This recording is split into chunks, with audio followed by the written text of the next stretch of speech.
Errol Henderson is at Penn State University, and about a year and a half ago, he wrote a letter in the school paper saying, calling out racism at Penn State. Now, about 3 weeks ago, they had an incident with students posting pictures of themselves with SWAT stickers painted on their skin.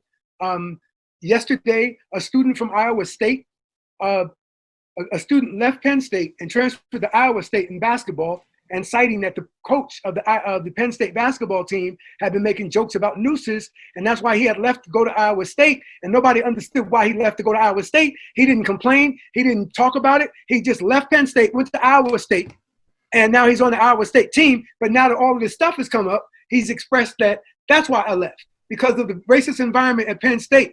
Penn State has a history of racism.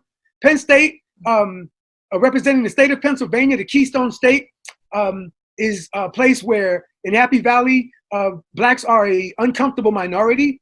And Professor Henderson documented a lot of this history in this article, and the department reacted to it at the department level, complaining about it, and they eventually took action against him and resulted in his effective banishment at the university. So we're fighting for Errol Henderson.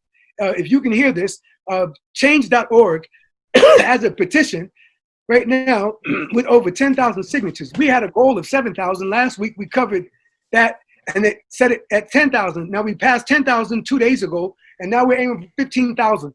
So we went at 15,000 people. We need about 5,000 more people to go out to look for the change.org link, or Google the name Errol Henderson, E-R-R-O-L Henderson, a wonderful brother who from Detroit, from the Brewster Street Projects, born and raised from the bottom, true black man, black first, loves black people, a brilliant scholar. He's just written 3 books in the last 2 years. I'm still trying to get one I've been working on for 5 years, 7 years. He's done 3. He's an outstanding scholar.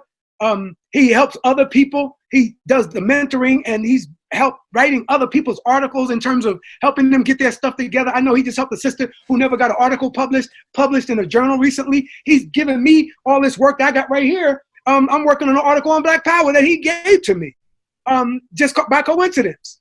And it was an article that he could have used for himself to elevate himself, but he's like, no, JT, you take this, brother, this is for you. I'm like, really? This is pretty big. He's like, yeah, but it's for you. But it would elevate him to do it. Instead of him doing it, he's giving it to me to elevate me. And it's not because of, to show me appreciation, it's just, he was gonna do that anyway, because that's who he is as a brother. And yet he's been fighting on his own, because he's not allowed to talk about it.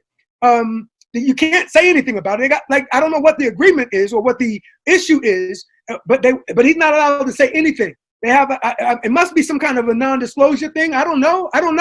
I'm just saying, I have no idea. All I know is the brother ain't speaking out and can't speak out, apparently, because he's been silenced by the university, by Penn State University. So nobody knows what Penn State is doing to one of its most popular black professors. And Penn State should be shamed for what it's doing to one of its most important professors, Dr. Errol Henderson. You should write the dean, who is apparently from New Zealand and got some racial problems of his own. And he should be, the provost at this school. I've written him.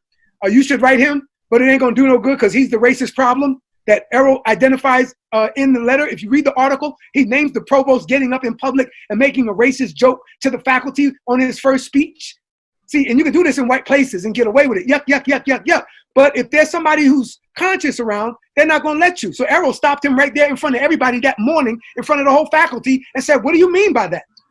So Errol calling racists out as racist. Now, I'm more diplomatic, Maurice. I'm not gonna call a racist directly. I'm gonna go after a racist, but I'm not gonna call him a racist. I'm gonna go after you, but I'm not gonna let you know I know what you are. I'm gonna come after you and make sure that when I'm done with you, you done lost your power, like I did to some people at my school. I got rid of 2 people at my school that had power, and I didn't even accuse them of racism. When I got finished with them, they had no more power, and a black woman was put in power in their place after I got rid of them. But I never accused them of racism, but they were racist. But Errol is more directly. He's gonna call you a racist. I'm gonna go after you as a racist. And so for that, they retaliated and they attacked him. So all of this concern about Black Lives Matter, please stop talking about Black Lives Matter unless you are committed to the lives of black people who are alive.